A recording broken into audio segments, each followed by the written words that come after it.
Hello बच्चों, let's read this question. The question says 4 dice are thrown. What is the probability that sum of the numbers appearing on the dice is 23? So हमें question में given है कि 4 dices को throw किया जाता है. हमें probability find out करनी है that the sum of the numbers appearing on the dice is 23.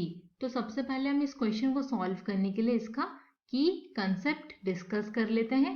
तो इस question को solve करने के लिए हमें प्रोबेबिलिटी फाइंड आउट करने का फॉर्मूला पता होना चाहिए, जो होता है probability is equals to favourable outcomes divided by total outcomes के इक्वल. तो ये फॉर्मूला हम यूज करेंगे इस क्वेश्चन को सॉल्व करने पर. हमें क्वेश्चन में गिवन है कि 4 डाइसेस आर थ्रोन, 4 डाइस को थ्रो किया जाता है. तो वहां पर हम पॉसिबल आउटकम लिख लेंगे. तो सबसे पहले जो पॉसिबल आउटकम्स होंगे 4 डाइस को थ्रो करने पे, that will be equal to 6 to the power 4. 6 to the power 4 के इक्वल होंगे. ये वैल्यू होती है 1296 के इक्वल. तो यहाँ से हमारे पास पॉसिबल आउटकम्स या फेवरेबल आउटकम्स की वैल्यू आ गई 1296 के इक्वल. अब हम क्या करेंगे, एक इवेंट लेट कर लेते हैं. कोई इवेंट है जिसमें सम ऑफ द नंबर्स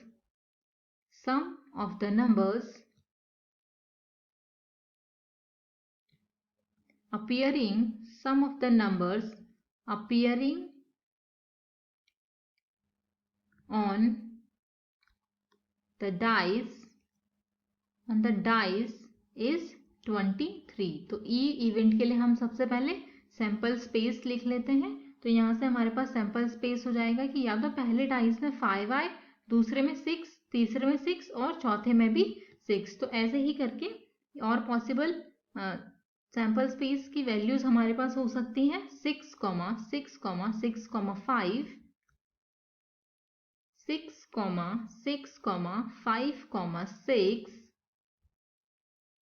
6, 5, 6, 5, 6.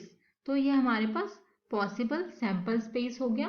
तो यहाँ से हम number of elements in event A लिख सकते हैं. एन ई के इक्वल ये हो जाएंगे नंबर ऑफ एलिमेंट्स हमारे पास 4, जिनका सम 23 के इक्वल पॉसिबल है. तो यहाँ से हम प्रोबेबिलिटी निकाल लेंगे. तो प्रोबेबिलिटी निकालने का फॉर्मूला हमारे पास होता है PE is equals to NE upon NS के equal, that is favourable outcome divided by total outcome. तो हमारे पास फेवरेबल आउटकम की वैल्यू 4 दी हुई है और टोटल आउटकम की वैल्यू दी है 1296 के इक्वल. तो इसको सॉल्व करने पर हमारे पास जो प्रोबेबिलिटी आएगी PE इज इक्वल्स टू 1/324 के इक्वल आएगी. So this is the required probability.